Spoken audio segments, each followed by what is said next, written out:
यो लक्ष्मी माध्यमिक विद्यालय इटरी 7 मा आज ताला लागेको छ र ताला लगाउने पक्ष लगायत यहाँ वडा नम्बर 7 का जनप्रतिनिधिहरू लगायत पुलिस प्रशासनको पनि उपस्थिति भइसकेको छ। अब नगर प्रहरी पनि यहाँ आइसक्नु भएको छ। अब के हुन्छ समाधानतर्फ अग्रसरता देखाउँछ देखाउँदैन सम्बन्धित निकायले हेर्न बाँकी छ। यहाँ नगर प्रहरी पनि उपस्थित भइसक्नु भएको छ।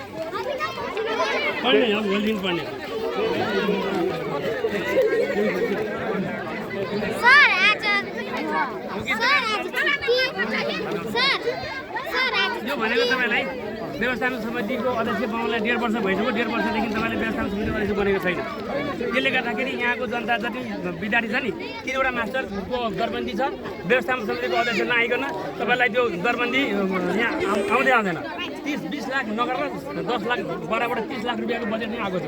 व्यवस्थापन समितिको अध्यक्ष बन्ने बित्तिकै त्यो काम सरासर हुन्छ हैन। अब हामीले हिजो हैन अस्तिको दिन पनि मेयर साहब हैन सबै मिलेर चाहिँ एउटा हिजोसम्म तपाईँ 4 बजेसम्म एउटा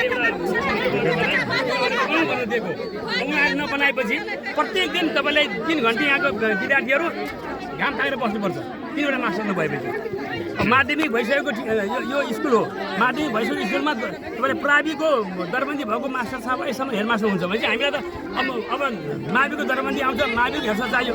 स्कुल त हामी उन्नति गर्नु पऱ्यो नि। जे स्कुल हो 21 जनामा 30 जना फेल गरेर 1 जनाले पास भएको शैक्षिक स्तर राम्रो हुनु परेन। यो सब काम भएको छैन। त्यसले गर्दा अब तपाईँहरू के गर्नु गर्नुहोस् हामीले गर्यौँ। चाबी लिएर समाधान हो चाबी लिएर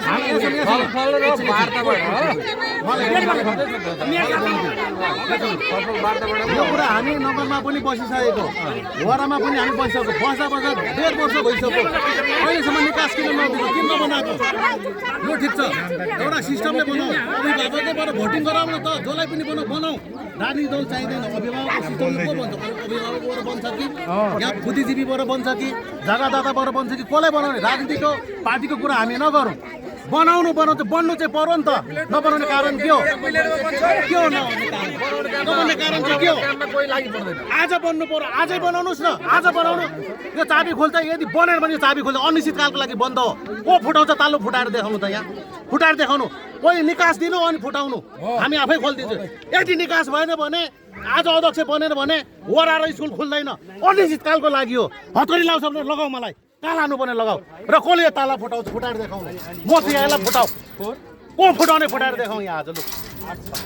कि शङ्कर रहँदैन कि यो ताला को हुन्छ दुईटा मेरो रहन्छ कि ताला फुट्छ भएन हैन। विद्यार्थीहरुको भविष्य बिग्रिनु भएन। यहाँ मेरो छोरी पढ्छ 6 क्लासमा टिचर पढाउने खोइ मार्दा हाम्रो छोरीहरूले पाइरहेछ नि त। यो कुरा नगरसम्म गएको शिक्षा महाशाखामा पनि गएको कृत्य गरेर जिल्लासम्म जाने हुँदैन। यो ताला मात्रै फुटाउँछ कसले फुटाउँछ।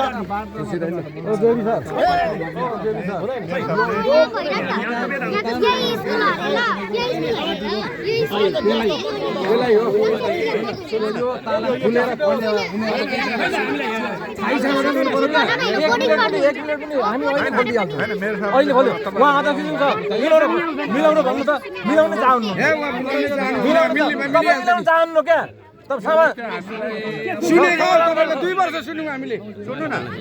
अब सर तपाईहरुले यो ताल त चाहिँ हामी पर्दिन्छौँ। हामीलाई आदेश हुन्छ तपाईहरु मेयर साहबमा जानु न। हुन्छ तपाईहरु जानु त फेरि लाइदिन्छ हैन तपाईहरुले उतै बोलाएको उतै बोलाएको है यस्तो हुँदैन है। यो त्यो प्रशासन लाएर चाबी खोलिले त फेरि फुटिहाल्छ। ए सही छ त्यो दबाब लिएर आउँदा छोरी पढ्नु पाएन नि त यहाँ लु उतै बोलाएको छ। अहिले मेरो सरले मसँग कुरो गर्नुभयो हामीलाई बोलाएको पनि छैन हामीलाई उगारेको पनि छैन। सबैजनालाई म बोलाउँछु चिठी काटेर बोलाउँछु भन्नुभएको छ। अभिभावकै हुनुहुन्छ त नि। अभिभावक हो त म अभिभावक होइन शङ्करजी अर्को नानी पढ्दैन फिल्डमा हुन्छ हामी नगर जानु न। हामी 1.5 वर्ष भइसक्यो धाको 1.5 वर्ष हामी नगर जानु यही फिल्डमा हुन्छ वार्ता। अभिभावक सबै छ अभिभावक पनि यहाँ छ हैन यही फिल्डमा बस्ने हो यही फिल्डमा वार्ता हुन्छ। नगरपालिका हुँदैन कहीँ हुँदैन वडा पनि हुँदैन उहाँ नगर पिता हो भने अभिभावकहरू पनि छ यो वडा सबैजना पिताको यही हुन्छ जो हुन्छ यही बनाउनु नगर पिता र वडा पिता होइन अब वडा अध्यक्षले यो भिडन्त गराएर यत्रो सुरक्षा ल्याएर ऊ दबाब दिएर गर्न खोज्नु भएको हो नि हामी जान्दैनौँ त्यो कुरो अनि यो फुटाएर देखाउनु त कसले फुटाएर देखाउनु त यो नगरबाट पुलिस ल्याएर उ गरेर हामीलाई फुटाउने यो समाधान तपाईँको हुन्छ र तपाईँ यही वार्डको मान्छे हो फुटाउनुहोस् न लु फुटाउनुहोस् न दबाब दिएर हामीलाई पक्राएर हामीलाई गरेर तपाईँले राम्रो बनाउनु भएन पुलिस प्रशासन ल्याएर नगर पुलिस ल्याएर होइन फुटाउनु नि त फुटाएर देखाउनु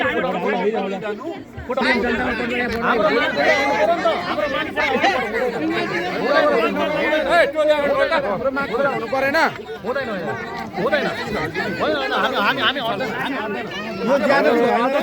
पहिले एकैछिनमा हुन्छ आउनै केटाहरू सबै जबरजस्ती गर्नु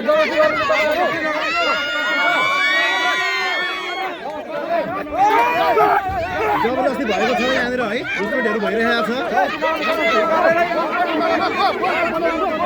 यहाँ चाहिँ ताला लाउनु र नगरपालिका एकदम अहिले यहाँ झगडा भइरहेछ